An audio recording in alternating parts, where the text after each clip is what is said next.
माँ की ममता। आम के पेड़ पर एक सुरीली नाम की चिड़िया रहती थी। उसने खूब सुंदर घोंसला बनाया हुआ था जिसमें उसके छोटे छोटे बच्चे साथ में रहते थे और बच्चे अभी उड़ना नहीं जानते थे, इसलिए सुरीली उन सभी को खाना लाकर खिलाती थी। एक दिन जब बरसात तेज हो रही थी तभी सुरीली के बच्चों को जोर से भूख लगने लगी।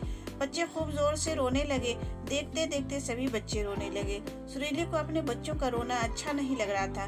वह उन्हें चुप करा रही थी किंतु बच्चे भूख से तड़प रहे थे, इसलिए वह चुप नहीं हो रहे थे। सुरीली सोच में पड़ गई, इतनी तेज बारिश में खाना कहाँ से लाऊंगी, मगर खाना नहीं लाई तो बच्चों का भूख कैसे शांत होगा। काफी देर सोचने के बाद सुरीली ने एक लंबी उड़ान भरी और पंडित जी के घर पहुंच गई। पंडित जी ने प्रसाद में मिले चावल, दाल और फलों को आंगन में रखा हुआ था। चिड़िया ने देखा और बच्चों के लिए अपने मुंह में ढेर सारा चावल रख लिया और झटपट वहां से उड़ गई। घोंसले में पहुंचकर चिड़िया ने सभी बच्चों को चावल का दाना खिलाया। बच्चों का पेट भर गया। वह सब चुप हो गए और आपस में खेलने लगे। जी हाँ, संसार में माँ की ममता का कोई जोड़ नहीं है।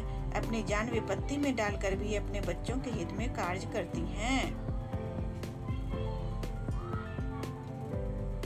अगर आपको हमारी कहानी अच्छी लगी हो तो सब्सक्राइब, लाइक एंड अपने दोस्तों के साथ भी शेयर कीजिए और कमेंट में ज़रूर बताइए कि कैसी लगी हमारी कहानी। वीडियो को पूरा देखने के लिए बहुत बहुत धन्यवाद दोस्तों।